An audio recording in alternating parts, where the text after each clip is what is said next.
सभी स्टूडेंट्स को नमस्कार बेटा। और इस वीडियो में चूँकि हम लोग डिस्कस कर रहे हैं ऑलरेडी आप लोगों के साथ बीए पार्ट थर्ड का जो सोशलॉजी का पेपर है, फर्स्ट पेपर उसको, लेकिन ये जो एनालिसिस है वो रिसर्च मेथोडोलॉजी के सभी बच्चों के लिए इम्पोर्टेंट है, चाहे वो एमए के हों, चाहे किसी और क्लास के हों या किसी और सब्जेक्ट के हों। तो इसमें जो है आज फ़िलहाल जो मैं जिस टॉपिक का डिस्कस करूँगा वो है कंटेंट एनालिसिस, अंतर वस्तु विश्लेषण। और ये बहुत महत्वपूर्ण है और कई बच्चों के समझने में जो है इसकी लैंग्वेज नहीं आती है। मैं कोशिश करूँगा इसको समझाने की। अंतर वस्तु विश्लेषण, जिसको बहुत सामान्य भाषा में कहें तो कंटेंट एनालिसिस कहते हैं। कंटेंट एनालिसिस, ठीक है। तो अब ये जो मेथड है कंटेंट एनालिसिस, एक प्रकार से रिसर्च का, इसमें किस प्रकार से जो है चीज़ों को हम एक्सप्लेन कर सकते हैं। देखिए, जब कोई घटना समाज की होती है तो उसका विश्लेषण जो है व्यवहार में ना होकर के संचार के माध्यम से किया जाता है ना, तो वो एक प्रकार से अंतर वस्तु विश्लेषण है। मैं बहुत सिंपल शब्दों में समझाऊं कि जब हम कई बार टीवी पर जैसे किसी चरित्र के माध्यम से जनजातियों की समस्याओं को बार बार में दिखाते हैं, जैसे बाबा साहब अम्बेडकर के जो दलितों पर जो उत्पीड़न हुआ था, उसमें जो बाबा साहब के ऊपर जो दिखाया गया, भीम मूवी के अंतर्गत दिखाया गया। तो इस प्रकार से ये कंटेंट एनालिसिस का एक हिस्सा था। तो मेरा ये कहने का मतलब ये है कि जब हम कंटेंट एनालिसिस की बात करते हैं तो वास्तव में कंटेंट एनालिसिस क्या होता है, यानी जो हमारे द्वितीयक आंकड़े होते हैं। पहली बात तो इसमें प्राथमिक आंकड़े नहीं होते हैं कंटेंट एनालिसिस में, ये आप लोग नोट कर लेना। द्वितीयक आंकड़ों को संचार के माध्यम से, संचार के विभिन्न जो साधन हैं, जिसमें रेडियो भी है, टीवी भी है, समाचार पत्र है, ठीक है, और पत्रिकाएं हैं, इनके माध्यम से जब हम उसको एक्सप्लेन करते हैं देन ये जो हो गया एक प्रकार से कंटेंट एनालिसिस बन जाता है। तो ये अपने आप में एक बहुत महत्वपूर्ण एनालिसिस है और बच्चों के समझ में नहीं आता है। इसकी परिभाषा आप जो है कोई भी एक या दो परिभाषा किसी समाजशास्त्री के हिसाब से आप लोग लिख लेना, कि जो भी आपको इजी लगे।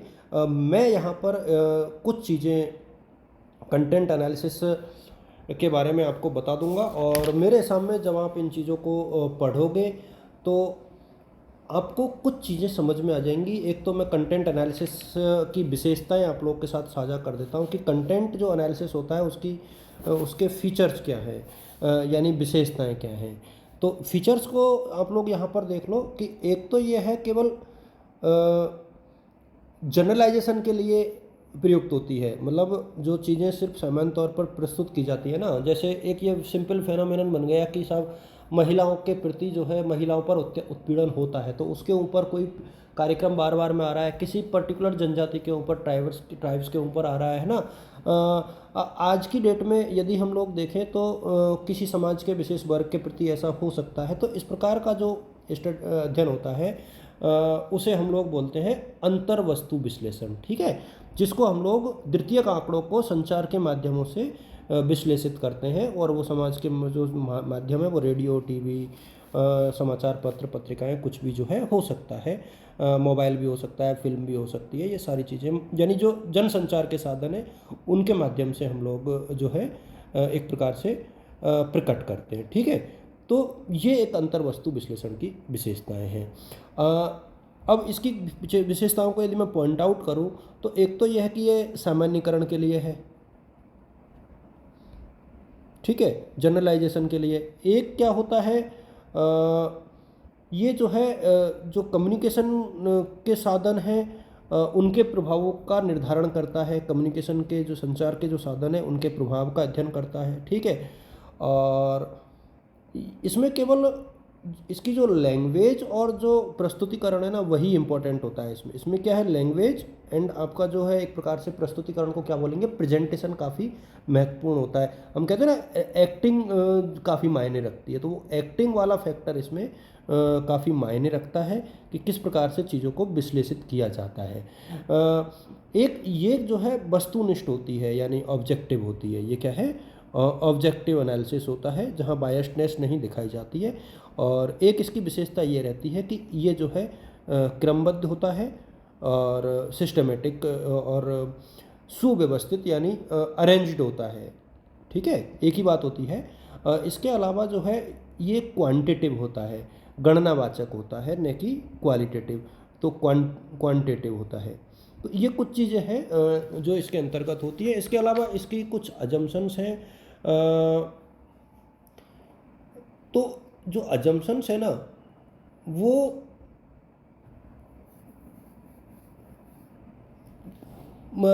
ये यहाँ पर इसकी जो मान्यताएं हैं वो थोड़ा सा आप लोग रीड करोगे तो आपके लिए थोड़ा सा हेल्पफुल रहेगा। मान्यताएं या अजम्पशंस।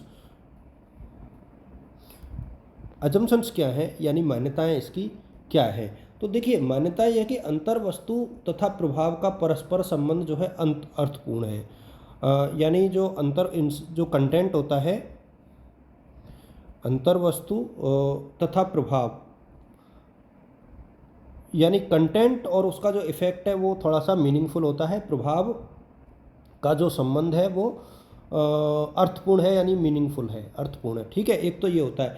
एक जो डायरेक्ट कंटेंट होता है उसकी स्टडी जो है हमेशा मीनिंगफुल होती है। तो डायरेक्ट कंटेंट जो होता है यानी प्रत्यक्ष अंतर वस्तु का अध्ययन, यानी जो प्रत्यक्ष अंतर वस्तु होती है उसका अध्ययन जो है अर्थपूर्ण है, अध्ययन जो है अर्थपूर्ण है। और इसके अतिरिक्त एक चीज़ इसमें और होती है, संचार में इसमें जो है गणनावाचक विवरण होता है, गणनात्मक जो है होता है ये गणनात्मक यानी क्वांटिटिव होता है और मीनिंगफुल होता है। तो ये तीन इसके अजम्पशंस होते हैं। ये बहुत इंपॉर्टेंट है, इसलिए आप लोग इसको देख लेना। और अब एक चीज़ इसको जो है इसके जो स्टेप्स होते हैं इस एनालिसिस के वो बहुत महत्वपूर्ण होते हैं। ये आपको रटने हैं एक प्रकार से, स्टेप्स यानी चरण, और ये एग्ज़ाम में ज़रूर पूछे जा सकते हैं।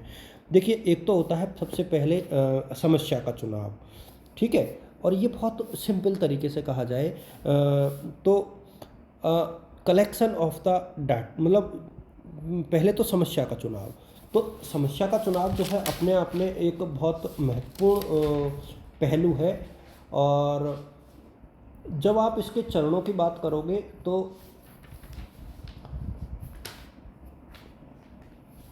देखिए, विषय से संबंधित पहले तो आपको समस्या का चुनाव करना है। ठीक है, तो जैसे ही आपने समस्या का चुनाव कर लिया, समस्या का चुनाव, सिलेक्शन ऑफ द प्रॉब्लम। ठीक है, और दूसरे नंबर पर आप क्या करोगे, collection of the data about the problem, यानी जो विषय है उससे संबंधित आंकड़ों का अध्ययन, संबंधित तथ्यों का अध्ययन, तो स्टडी ऑफ द फैक्ट्स। ठीक है, ये दूसरा चरण हो गया। इसके बाद क्या करोगे, selecting the units of the study, मतलब आपको किस तरीके की स्टडी आपको उससे रिलेटेड करनी है, तो वो आपको करनी है। यानी अध्ययन की इकाइयों का चुनाव, अध्ययन की इकाइयों का चुनाव। देखिए, मैंने पहले भी कहा था बेटा कि यहाँ पर थोड़ा सा संकट मेरे साथ जो है राइटिंग का रहेगा। मोबाइल की स्क्रीन पे लिखना अपने आप में एक टफ टास्क होता है और वो मैं आप लोगों के लिए कर रहा हूँ, तो ये थोड़ी सी दिक्कत है। टॉपिक भी थोड़ा सा कंटेंट एनालिसिस की लैंग्वेज, जिन बच्चों ने इसको पढ़ने का प्रयास किया होगा दे नो इट कि कैसा टॉपिक है ये। और मैं एक इकोनॉमिक्स का टीचर और आप लोगों के साथ इसको शेयर कर रहा हूँ, तो थोड़ी सी दिक्कतें आएंगी बेटा। अगला जो पॉइंट है इसका वो बनता है क्लासिफिकेशन, यानी अंतर वस्तु की श्रेणियों का विभाजन। श्रेणियों का विभाजन मतलब जैसे प्रेमचंद के उपन्यास में हम लोगों ने उसके नायक, नायिका, खलनायिका, पार्श्व नायिका, यानी जो मूवी है माना कि, तो उसके उनका हम लोगों ने सिलेक्शन किया, तो वो भी चीज़ इसमें मायने रखती है। यानी श्रेणियों का विभाजन, यानी classification of the content into categories, यानी श्रेणियों का विभाजन, श्रेणियों का विभाजन। ये शायद I think number 4th point है। 5th पॉइंट पर आप लिखोगे जो हमने वेरिफिकेशन, जो कैटेगरी बनाई है उनका परीक्षण। तो श्रेणियों का परीक्षण आपको करना है। और इसके बाद आप क्या करोगे, पद्धति का सही प्रयोग, यानी जो आपको मेथड यूज में लेना है उसका सही प्रयोग। तो पद्धति का प्रयोग ये भी काफ़ी मायने अपने आप में रखता है।